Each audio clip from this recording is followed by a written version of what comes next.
How's it going, everyone? Want to cover some exciting PlayStation news in this video? Clair Obscur Expedition 33 DLC could be on the way, and the signs of that are looking pretty good. Clair Obscur Expedition 33 DLC could happen. Now, this is coming from the game's lead writer, Jennifer Svedberg-Yen, took to Instagram to respond to various followers, and my apologies on the pronunciation of Jennifer's last name. I will say that lead writer did an incredible job on the narrative of this game. I just beat Expedition 33 a couple days ago, and I think the latter portion of the game is going to be incredibly divisive to some people. I love how it was executed. I love the handling of the ending. I don't want to get too much into it because, obviously, we're getting into spoiler territory, but a lot of the twists and turns in the narrative and how they set the table for all of that to happen, I just thought was incredibly well crafted. But as far as DLC goes, somebody noted, thanks for replying back. I've posted about you all over my groups on Facebook and Reddit to help more people follow you. Also, can you answer one question there? Are there any plans about a DLC or to see the expeditions before? So the whole idea is Expedition 33 is the expedition that they are going on to defeat the Paintress, but there were several expeditions prior to Expedition 33 that ultimately failed in taking down the Paintress, and a lot of those story pieces about the various expeditions are actually in the game as collectible items, and you'll get this audio note, and it's a great way to expand the world of Expedition 33. And guess what? If those other expeditions existed, you could do story pieces about them, or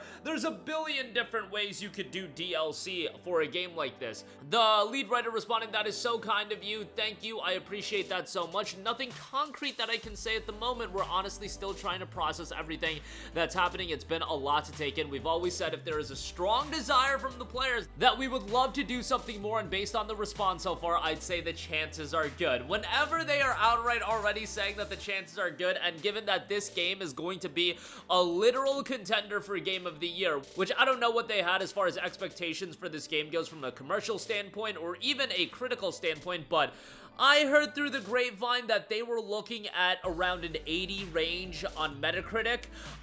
That is what I was told, that around 80 was Kepler's expectation where this game would land. It landed at a 90, 91. On top of that, 1 million copies sold in just a couple days. You've got a very positive reception on Steam, 92%, peaking at 120,000 players. And remember, all of that is while the game did drop on Xbox Game Pass, so they got a hefty check for that as well. I think it makes all the sense in the world to do DLC for the game, and then, you know, you could re-release the game in 2026 as a Game of the Year edition with all the DLC, and I think that would make a lot of sense because this physical copy has been a little difficult to find. You do a Game of the Year edition release, you release that on Nintendo Switch 2 as well if you can port it on over there. It is playable on the Steam Deck. I haven't done a deep dive on the performance on that platform yet, but I think that makes so much sense as far as doing all of that.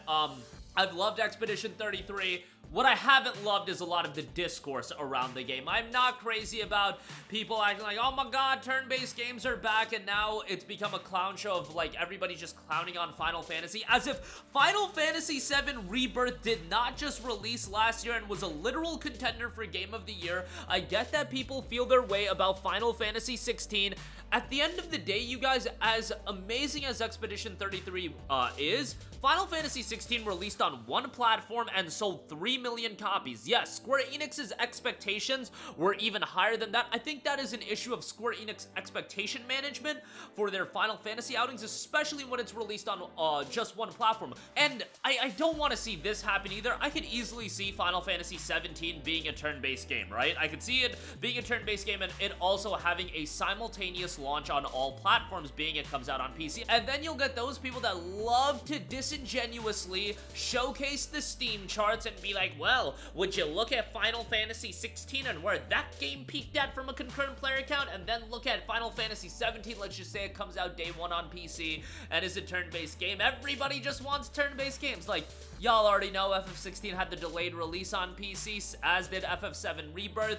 I just see that so much. It's like we're taking Expedition 33's numbers, which the game has been an outstanding success. I would also argue that a game that is this expertly crafted cannot be the expectation for every game across the board. You cannot expect every game to be a masterpiece and be incredible from a narrative standpoint. What you can expect is games of all quality levels, and if you're a fan of turn-based games, every single damn person that is talking about, we don't got no turn-based games, or we need more turn-based games, y'all better be picking up Trails in the Sky First Chapter when that comes out later this year. It's a full-on ground-up remake of Trails in the Sky, the kickoff to Legend of Heroes, one of the most incredible turn-based franchise that you are gonna come across. It is so incredible from a world-building and storytelling standpoint, and that game is coming out. Or is it because that game has an anime aesthetic to it that's not going to be up your alley? Look, I get that, but we cannot dismiss that those games do exist.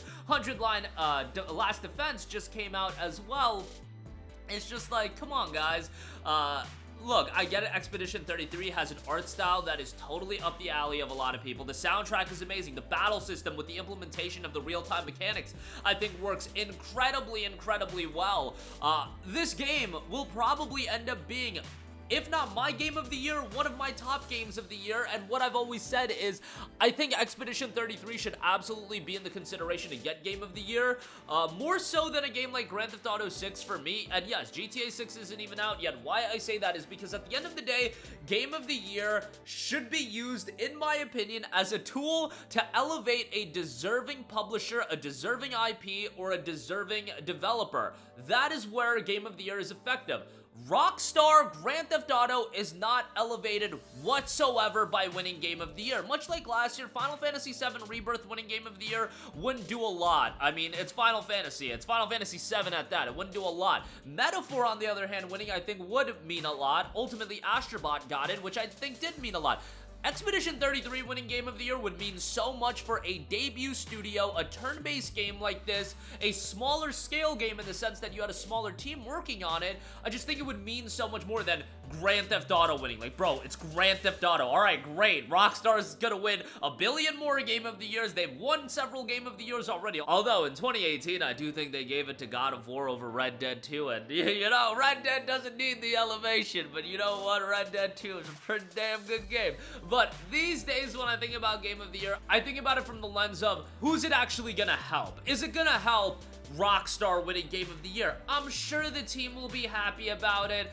On the other hand, I'm sure they'll sell millions upon millions upon millions of copies. It'll make $1 billion, whatever the case may be. Expedition 33, I think, it winning Game of the Year, it would just establish a coming out party for Sandfall Interactive, and it would make their next game even bigger. It would increase the anticipation on DLC, or it would just get the word out about it even more. And that's how I look at Game of the Year these days. I don't look at it from the sense of what's the best game, because everybody's gonna have their opinion on what the best game is. We're not gonna come to a unanimous agreement on what the best game of any given year is, usually. However, I look at Game of the Year as, what can this award mean to a studio? What can it mean to this game and IP, or even gaming in totality? And I think Expedition 33 winning Game of the Year would mean a lot for gaming in totality. But that'll do it for me. Went on a little bit of a tangent because this game is going to be the talk of the town. And look, I've been talking about this game since the day it got announced. I talked about how I thought it was one of the best debut trailers that I've ever seen. I thought the sound direction in that trailer was incredible, and ultimately the soundtrack has been one of the star elements of the game. The whole 8-hour soundtrack uploaded free on YouTube as well. Fantastic stuff. I just think some of the discourse that has devolved online has just been completely ridiculous, but that'll do it for me. Let me know all of your thoughts. Incredibly excited for the idea of DLC for Expedition 33. We'll see where that goes, and sign me up. There's so many different avenues you could take it. The only thing is, a direct narrative sequel based on how this game ends. I don't know if you could do that. I've been thinking about it, and I actually think you could pull it off. You could. But it's much more easier to just expand upon, like, the previous expeditions. I think that would be the easiest way to do it, or add more content in the overworld. There's a lot of areas in the game where you're just like, they could probably do more here, but that'll do it for me. Trying to stay away from spoilers as well, because I know a lot of you guys are still working your way through the game, but that'll do it for me. Let me know all of your thoughts in the comments section down below. Sound off there. Thank you for watching, and goodbye. Hey guys, we hope you enjoyed the video, and if you did, make sure to hit the subscribe button, and if you're already subscribed, do us a favor and hit the bell icon. This way you'll be notified whenever we post a new video. That's the best way to keep up with all of our uploads, and we usually try to upload 2 videos a day. And with the bell icon hit, you'll be notified whenever we do upload a video. As always, thanks for watching.